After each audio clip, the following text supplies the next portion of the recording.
¿Jugaron alguna vez al juego ese de tocado y a hundir la flota, perdón? ¿Sí? La verdad que es un juego de esos de los que a mí me gusta bastante y es divertido, es un poco de estrategia, un poco de saber dónde están colocados los barcos, un poco de saber cuando le das a uno, entonces tienes que averiguar si está hacia la derecha, hacia la izquierda, hacia arriba o hacia abajo. Y entonces cuando tú dices A5 y le das al barco, entonces el oponente te dice tocado. Entonces tú lo marcas como tocado, ¿no? Entonces tú ya no sabes si es un barco de 2, de 3, de 4 o de 5 puntitos, pero cuando terminas de darle a todo el barco, el oponente se supone que si es honrado te va a decir tocado y hundido. Entonces tú sabes qué barco es el que has eliminado, ¿no? Y de la misma manera tu oponente hace ese juego contigo, ¿no? ¿Cuándo termina la partida? Pues cuando has terminado de hundir todos los barcos. Cuando has terminado de no solamente darle el tocado, sino también de darle el hundido. Y bueno, así es la partida, ¿no? Es muy divertido. Bueno, si te gustan los juegos así de estrategia o de mesa y demás, pues entonces la verdad es que a mí me parece divertido y me parece interesante. Y precisamente también quería preguntarte en torno a esto, ¿se puede restaurar algo que está hundido o que está mal usado o que simplemente ya alguien lo dejó como que no sirve para nada?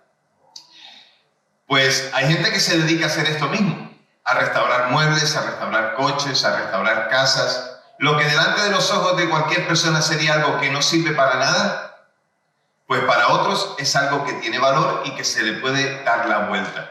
Precisamente en el trabajo que tengo, pues mucha gente se dedica a hacer cosas de esas, pero en este caso restaurar viviendas y demás. Algo que tú dices que está sucio, que está viejo, que está deteriorado, roto, estropeado, lo que quieras llamarlo, pues hay gente que lo que hace es que le da la vuelta y lo restaura. Entonces, ¿puede algo que está mal ser restaurado hasta tal punto de recuperarlo? Por ejemplo, ¿alguien hubiera invertido dinero en sacar el Titanic después de estar tocado y hundido? ¿Alguien lo podía haber hecho? Pues no sé, tal vez sí. No sé si en aquel entonces había los medios, no sé si ahora los hay. Pero rescatar un barco como el Titanic del fondo del mar, ¿sabéis la pasta que cuesta? ¿Se puede restaurar? No lo sé, no me voy a atrever a decir si se puede o no se puede. Pero solamente sacar un barco desde el fondo, ¿sabéis lo que cuesta? Generalmente cuando un barco encalla en un lugar, generalmente lo dejan ahí, porque sacarlo de ahí es un verdadero trabajo y un verdadero dineral. Entonces, ¿cuánto cuesta o cuánto valor se le puede dar a alguien que está tocado y hundido hasta el punto de sacarlo de donde está? Pues vamos a meternos en el pasaje para poder verlo. Vamos a ir al Evangelio de Marcos y vamos a ver cómo podemos ser levantados y restaurados a pesar de estar tocados y hundidos. ¿Quién es el personaje que está tocado y hundido aquí? Bueno, pues el que está tocado es Pedro. Falta que le den un toquecito más y estará hundido. Y vamos a verlo cómo realmente le pasó eso. O sea, sus circunstancias personales, en el momento estaba tocado porque Jesús había sido arrestado y ahora le faltaba solamente el empuje de que algo pasara para que estuviera totalmente hundido. Y lo vamos a leer y lo vais a poder comprender. Me vais a permitir que leamos también el versículo 54, que ya lo vimos la semana pasada, pero solamente como para que sepamos el contexto de dónde está Pedro y qué es lo que está haciendo. Es el momento en el que arrestaron a Jesús, han llevado a Jesús a la casa de Pilato, del sumo sacerdote, de Caifás, y allí entonces va a ser juzgado y Pedro se va hasta allí. Dice el pasaje que Pedro le siguió de lejos hasta dentro del patio del sumo sacerdote y estaba sentado con los guardias y se calentaba ante el fuego. Y el versículo 66 dice, y estando Pedro abajo en el patio, vino una de las criadas del sumo sacerdote, y cuando vio a Pedro calentándose, se fijó en él y le dijo, tú también estabas con Jesús de Nazaret. Pero él negó diciendo, no lo conozco, ni sé lo que dices. Y salió afuera a la entrada, y el gallo cantó. Cuando la criada lo vio, comenzó otra vez a decir a los que estaban allí, este es uno de ellos. Pero él negó otra vez. Poco después, los que estaban allí decían otra vez a Pedro, verdaderamente tú eres uno de ellos, porque eres Galileo. Lo que está puesto entre corchetes es que significa que en otros manuscritos añaden un contenido más y dice, porque hablas como uno de ellos y verdaderamente tú eres de él. Entonces, pero él comenzó a maldecir y a jurar, no conozco a este hombre de quien hablan. Y enseguida cantó el gallo por segunda vez, y Pedro se acordó de la palabra que Jesús le había dicho, antes que cante el gallo 2 veces, me negarás 3 veces. Y pensando en esto, lloraba. ¿Dais cuenta cómo Pedro aquí quedó hundido, estaba tocado, y cuando se acordó de lo que Jesús le había dicho, realmente su situación cambió? Seguro que podéis recordar que hace unas semanas atrás estuvimos viendo el momento en que Jesús le advertía a Pedro y a sus discípulos que le abandonarían. Y también recordaréis aquella frase que os decía, aquella frase que Pedro tal vez dijo, ¿no? Suponíamos, que él dijo, nunca jamás, yo nunca te abandonaré. Si hay que morir por ti, moriré. Si hay que matar por ti, mataré. Prácticamente lo que Pedro estaba diciendo es, voy a pelear por ti, voy a luchar por ti. Lo que sucedió antes de esto es que habían comido juntos la Pascua. La Pascua era una fiesta, es la fiesta importante del pueblo de Israel, donde recuerdan la salida de Israel de la tierra de Egipto, donde ellos estaban como nación en esclavitud y de donde fueron sacados y liberados de la mano opresora del faraón. ¿Quién los sacó? Dios. ¿A quién usó? A Moisés. Y allí Jesús, en aquella cena, se da a conocer delante de los discípulos como la verdadera Pascua y como el verdadero libertador de la esclavitud al pecado. Usó la Pascua como fiesta, usó la Pascua como circunstancia o como momento histórico y como momento de recordar para identificar en sí mismo que Él es la Pascua verdadera. Y cuando terminaron de cenar, ¿os acordáis que estuvimos hablando que se fueron al huerto de Getsemaní, donde allí Jesús pasaría un tiempo intenso de lucha personal también, orando al Padre, sabiendo que su hora había llegado y también diciendo, pero si es tu voluntad que no vaya yo a la cruz? Lo que hizo Jesús fue aceptar la voluntad del Padre, y aún a pesar de todo lo que le venía encima, ¿os acordáis que hablábamos que Él fue por voluntad propia y en obediencia a Dios? También debemos decir que por amor a nosotros. Así que Jesús estaba en aquella situación, Pedro estaba con Jesús en aquella situación también, estaba viviendo todo aquello. Se fueron a Getsemaní, y de camino hasta allí fue cuando Jesús le dijo a sus discípulos que en el momento de su arresto le abandonarían y le dejarían solo y que se marcharían. Entonces, Él le dijo esto, y entonces esa reacción, ¿se acuerdan que hemos dicho ya? Que Pedro le dice a Jesús, no te dejaré, y los demás, para no ser menos, también le dijeron, nosotros tampoco te dejaremos, estaremos contigo, iremos contigo, aún a pesar de lo que te suceda. Es entonces cuando los discípulos en ese momento lo abandonan, se van, y todos lo dejaron. Y además de eso, Jesús le dijo claramente a Pedro, Pedro, entiendo tu valentía, entiendo lo que tú me dices, entiendo que quieres seguirme, pero debes saber algo. Antes de que el gallo cante 2 veces, tú me habrás negado 3 veces. Claro, para Pedro aquello era como, no va a suceder, es algo que no va a suceder, es algo que no va a pasar. Pero Pedro parece que aún a pesar de todas las circunstancias, él lo entiende todo lo que Jesús había dicho acerca de su entrega en manos de hombres pecadores, pero no acepta que pueda suceder. Es decir, acepta que, vale, Jesús ha dicho todas estas cosas, pero si podemos impedirlo, si podemos evitarlo, vamos a intentar evitarlo. En la mente de Pedro, yo sabes que tengo imaginación, en la mente de Pedro podía suceder que estaba diciendo, ya hay un traidor, nosotros 11 no podemos permitirnos el lujo de traicionar también a Jesús. Así que Pedro se olvidó que Jesús lo reprendió llamándole incluso Satanás y le dijo, apártate de mí, cuando también en otra ocasión también le había dicho que eso no te pase, que eso no te acontezca. Parece que no había aprendido la lección. Parece que Pedro seguía enfrascado en querer defender a Jesús cuando Jesús le había dicho que se ha de cumplir la obra que el Padre me ha dado a que cumpla.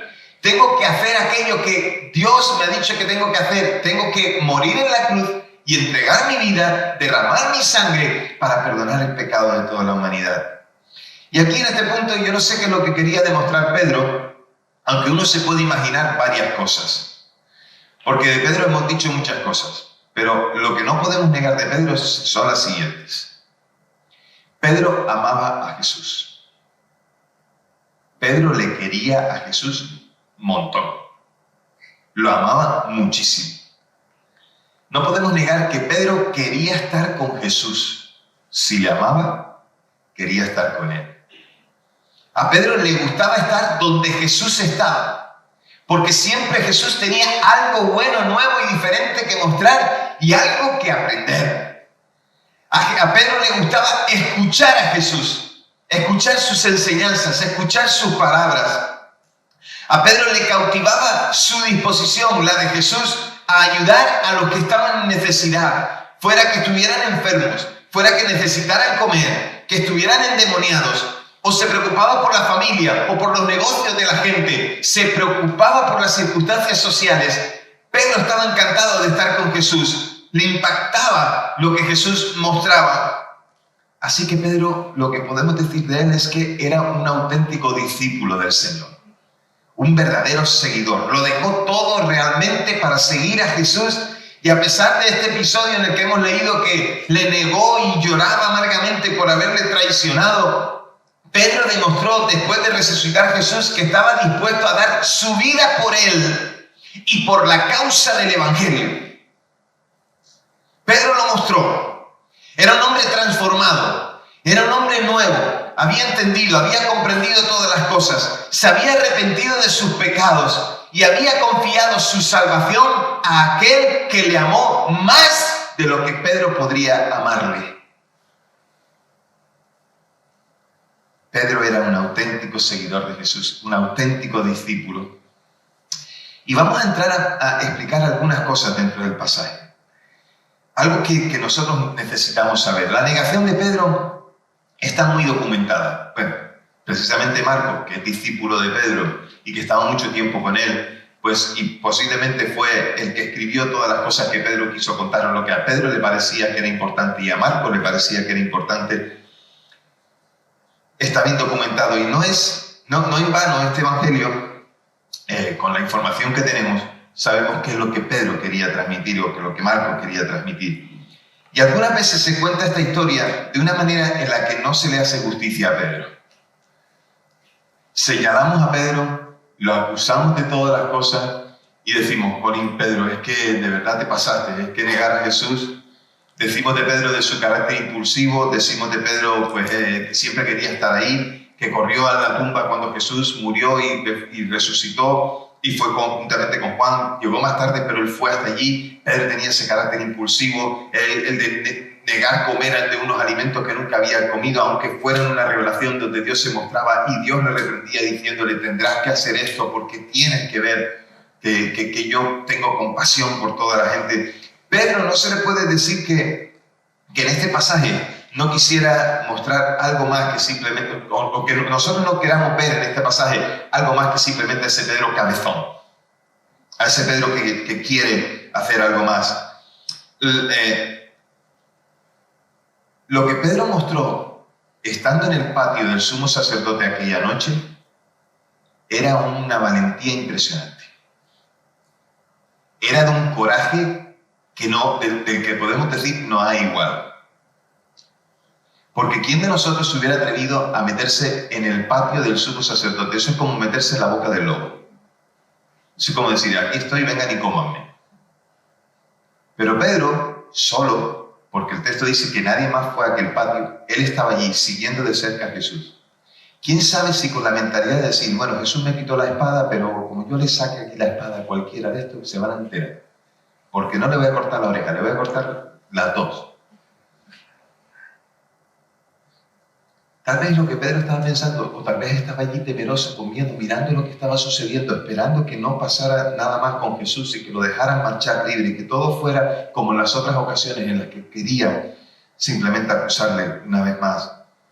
Pero en esta ocasión no era como aquellas veces que Jesús escapó de las manos de la multitud, de las manos de los fariseos, de los saduceos y de los ancianos.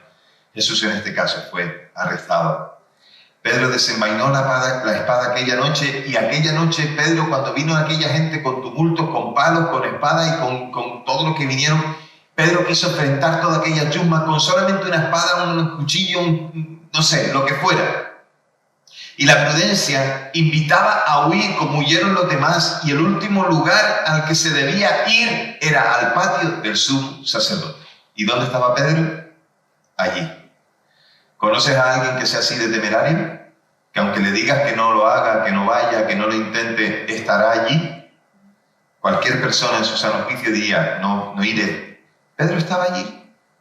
Y entonces surgió la extraña mezcla de la naturaleza humana. Se quedó calentándose al fuego. Hacía frío, la noche era fría, y estaba oculto con su capa. Se la había puesto sobre su cabeza y estaba allí con la demás gente, con las demás personas, estaba intentando camuflarse de lo que estaba ocurriendo.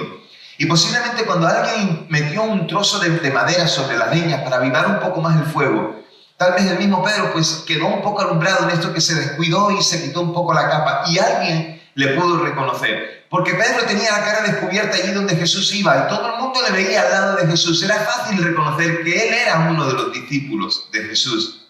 Pero él negó, y es la primera negación, toda relación con Jesús. Dice, yo no estaba allí, yo no soy ese que ustedes dicen.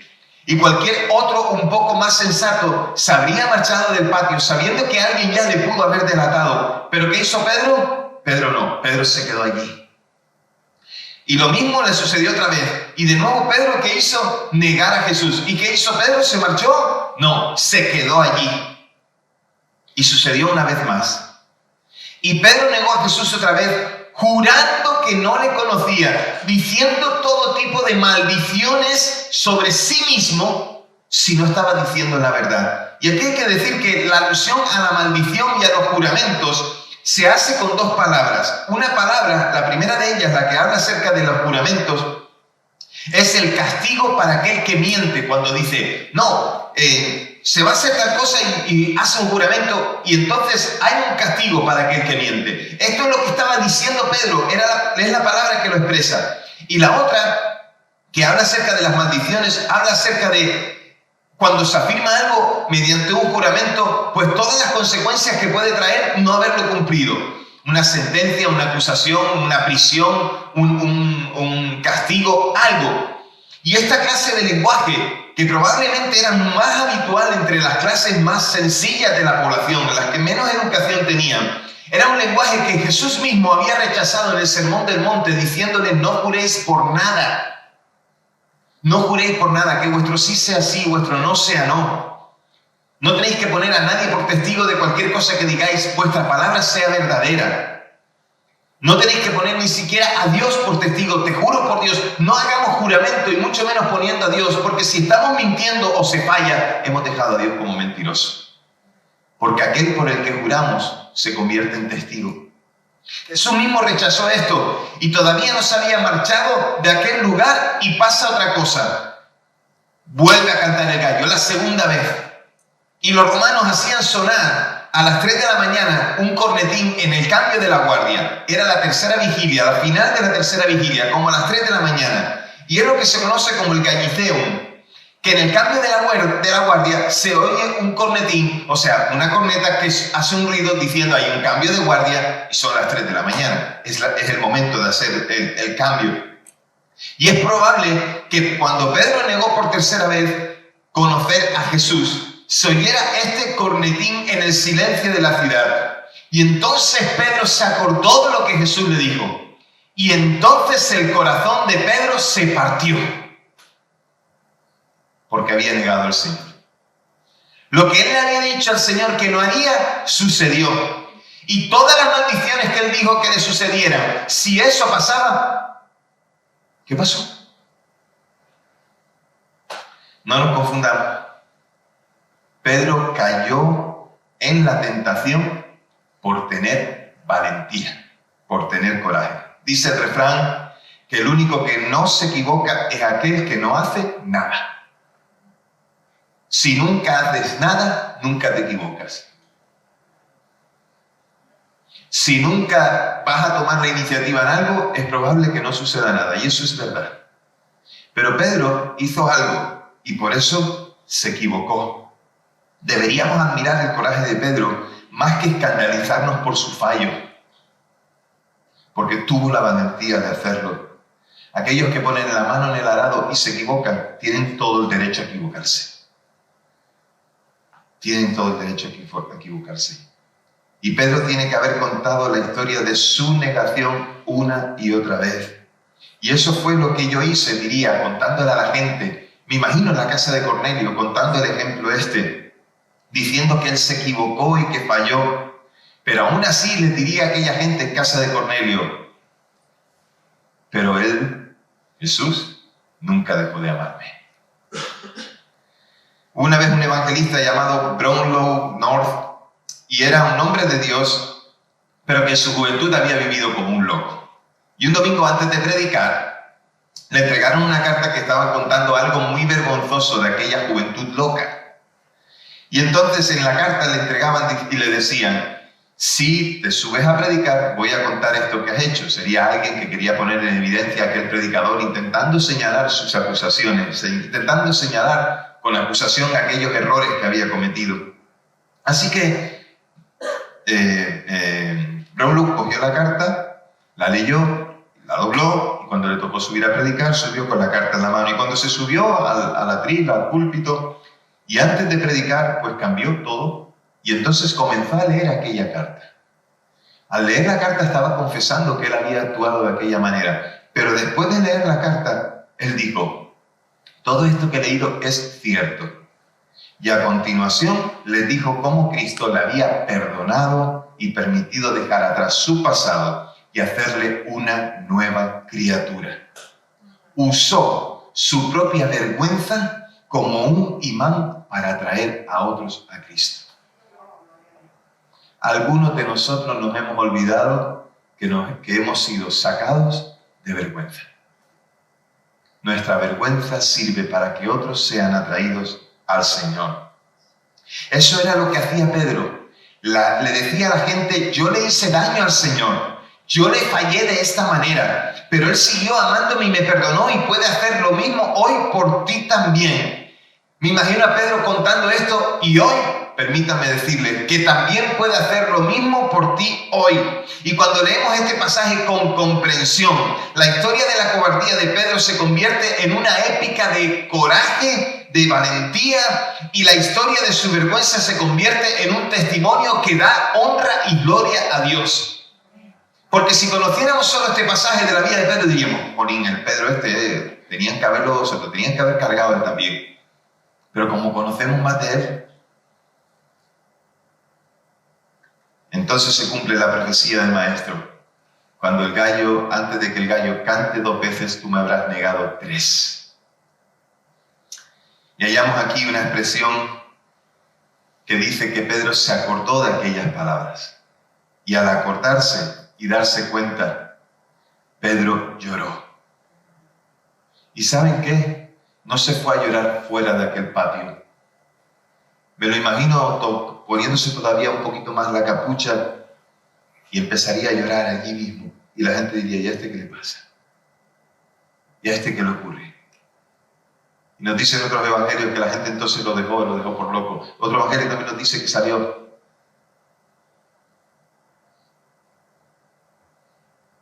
Los que formamos la iglesia debemos estar dispuestos a ser auténticos discípulos del Señor, a pesar de nuestra fragilidad. Somos frágiles, somos débiles, pero debemos estar dispuestos a ser auténticos discípulos del Señor, a intentarlo cada día, como lo intentó David, como lo intentó Josías, como lo intentó Pedro, o como lo intentaba Pablo o Timoteo. Dentro de sus debilidades, ellos podían servir al Señor como discípulos auténticos. Y debemos dar la vida por Jesús y por la causa del Evangelio. Debemos dar la vida por el Señor. Si nos hemos arrepentido de nuestros pecados y hemos confiado en nuestra salvación a aquel que nos amó más de lo que podemos llegar a amarle, lo podemos hacer. Él está con nosotros para que lo logremos. Y es por medio de la convicción de pecados que podemos llegar al arrepentimiento. Podemos ser sensibles a nuestra realidad por medio de la palabra, para que cuando hayamos pecado podamos ser conscientes de nuestro fallo. Si conocemos lo que Jesús nos dice, si conocemos lo que Dios nos dice, cuando cometemos algún pecado y viene el Espíritu Santo a reprendernos por ello o a pedirnos cuenta por ello, nos daremos cuenta y pediremos perdón. Nos arrepentiremos y diremos, ahora quiero hacerlo de manera diferente. Debemos conocer la palabra de Dios para recordar que podemos volver a Él. Y esto es lo que Pedro tal vez estaba pensando: te he fallado, Señor, pero puedo volver a ti. Y todo para él se confirma después de que Jesús resucita, está otra vez con el Maestro y asciende a los cielos y le da la orden de ir y predicar el Evangelio a toda criatura, de cumplir aquel propósito, de hacerlo llegar a muchos. Y lo mejor de Dios es que nos vuelve a acoger siempre que estemos tocados y hundidos. Nos restaura y nos usa para su gloria. Porque Pedro era un hombre débil, pero fue usado poderosamente por Dios. Pablo era un hombre débil, pero fue usado poderosamente por Dios. David, Moisés, Abraham, todos ellos eran hombres débiles. Porque Dios no vino a buscar lo mejor de la tierra, vino a coger lo vil y menospreciado, para hacer de ello su gloria, para mostrar en medio de ellos su gloria. Iglesia, Dios quiere mostrar su gloria a través de ti. Dios quiere mostrar a través de ti que Él es poderoso para cambiar, transformar y salvar, y para que aquello que está tocado y hundido por culpa del pecado pueda ser restaurado y levantado sin necesidad de que tengas que hacer nada más, porque todo lo ha hecho Él ya en la cruz por ti. Jesús desea una iglesia que le ame, que quiera estar con Él, que quiera estar donde Él está, que se apasione por escucharle, que anhele ver hechos gloriosos en la mano, que la mano del ser humano no puede hacer y tampoco comprender. Estoy hablando de hechos, prodigios, milagros, cosas que los hombres no pueden lograr, pero que Dios puede hacer. Jesús desea una iglesia que sea valiente. Jesús desea una iglesia que tenga coraje. Jesús desea una iglesia que no se deje intimidar.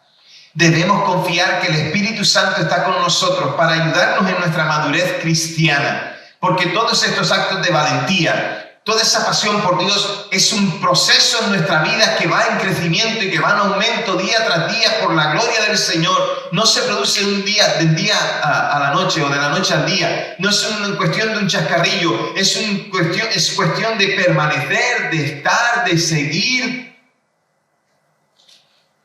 Y el Espíritu Santo está con nosotros para ayudarnos en eso. La madurez cristiana pasa por ser fieles testigos de la obra de Dios en nosotros por la obra de Jesús en la cruz. Esto es ser testigos de lo que Jesús ha hecho en nosotros. Jesús no acusó a Pedro y le dio una nueva oportunidad.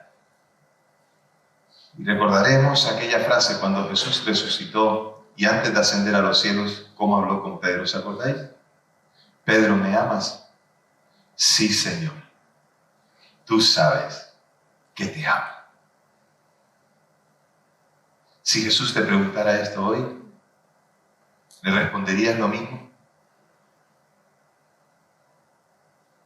Y le volvió a preguntar, Pedro, ¿me amas? Y ¿qué le volvió a responder Pedro? Sí, Señor. Tú sabes que te amo. A pesar de lo que hemos hecho, a pesar de lo que fuimos, podemos ser nuevas criaturas en el Señor. A pesar de estar tocados, a pesar de estar hundidos, podemos ser nuevas criaturas en el Señor. A pesar de estar derrotados sin que nadie dé nada por nosotros, a pesar de todo eso, el Señor invirtió todo por ti y por mí. Invirtió a su Hijo Jesucristo, lo entregó para que nosotros pudiéramos ser cambiados, para que fuéramos levantados y para que no tuviéramos más esa condición. Dios puede restaurar lo que está tocado y hundido. Dios puede cambiar y transformar tu vida. Dios puede reflotar lo que está hundido. Ha puesto todo lo necesario para que sea posible. Y no hay que preocuparse por los gastos. Él ya pagó el precio. Todo está pagado.